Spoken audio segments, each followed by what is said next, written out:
Hello, Zeteskians. Today I am resurrecting an old series that I started but never finished, an anthropological dissection of the Chad hypothesis.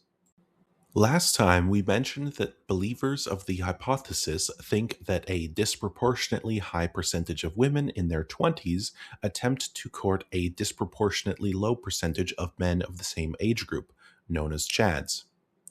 We also mentioned how the Chad hypothesis interacts with the history of feminism and gender egalitarianism in the Western world. Further on that topic, we have gender abolitionism, which seeks to eliminate all forms of gender discrimination. This includes chivalry, man paying for dinner, man opening the door, man pulling out the chair for the woman, gender exclusive name. Sarah is a girl's name, Thomas is a boy's name.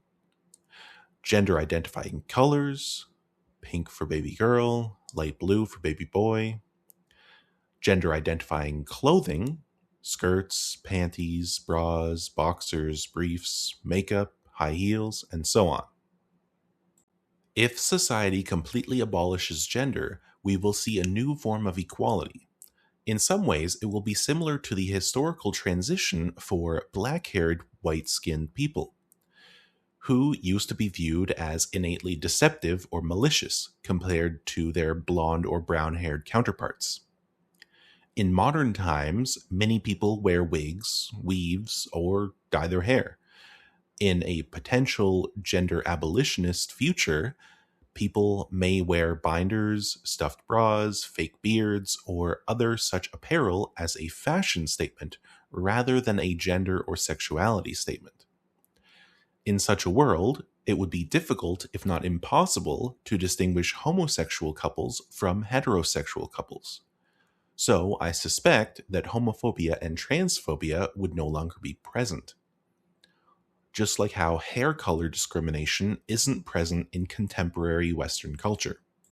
Believers of the Chad hypothesis usually see gender abolitionism as a utopian fantasy, which would be welcomed if it could appear suddenly, but they don't know what steps could bring about such a society.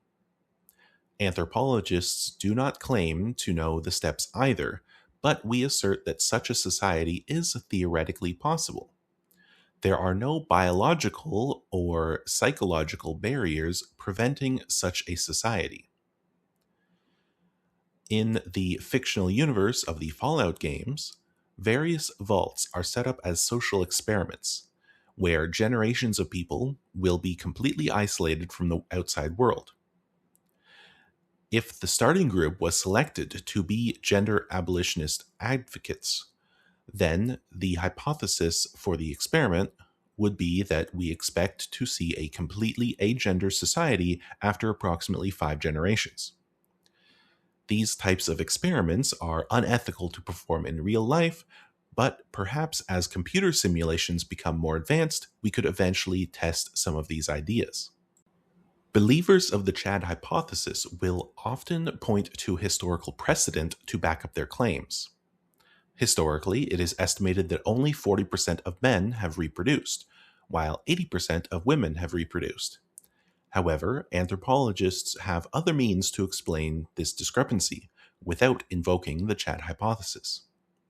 For example, we could point to how, over the last few thousand years, women have often been traded as commodities between tribes or families, or taken as payments to central governments, which would result in emperors or generals having large harems, while male slaves might become eunuchs.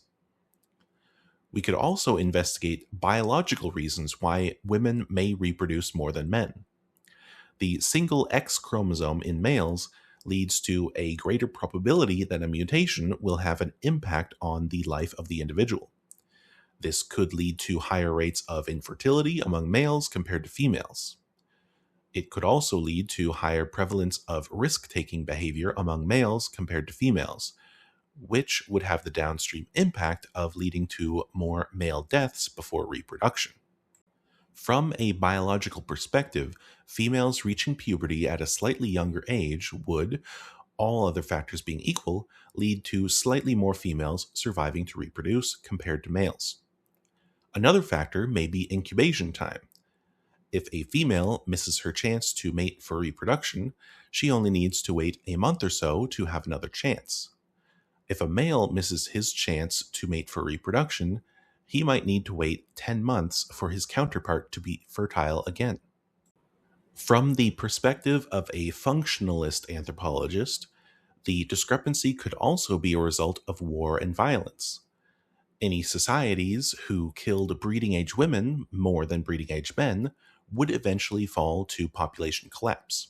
However, any societies who killed large percentages of breeding age men could easily recover their population numbers in a single generation. In my opinion, these factors compound each other, leading to a cumulative effect on the percentage of males who reproduce. There are two ways to best represent the Chad hypothesis, in my opinion. 1. Sexually liberated young heterosexual women between the ages of 16 to 28 during the time period of 1995 to 2015 disproportionately desired tall, muscular, wealthy white men and were abnormally unwilling to settle for anything less than the top 20% of males in the overlap of those categories. 2. Young men between the ages of 16 to 28, during the rise of social media from 2004 to 2014, interacted with an abnormally small and non-random segment of the population of women of a similar age, who were most likely to interact with social media on a daily basis.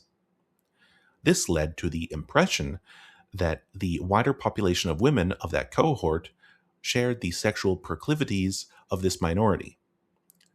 Within this social bubble, a pessimistic biological determinism, or fatalism, emerged to post hoc justify the male resentment of sexual rejection. This worldview can be seen as a defense mechanism employed by men who did not self-reflect on the rejection or who had a poor grasp of the social etiquette and courtship rituals of the time period. Further research is needed to determine which of these two more accurately portrays the cultural practices leading to the invention of the Chad meme. I feel obliged to mention that the newer meme of Giga Chad representing someone of good character quality is outside the scope of this analysis. I hope you enjoyed this semi-scientific look at a very old and silly meme. Let me know if you would like to hear more in-depth investigations of common memes. If you like this video, please like, comment, and subscribe. I have new videos coming out every Saturday.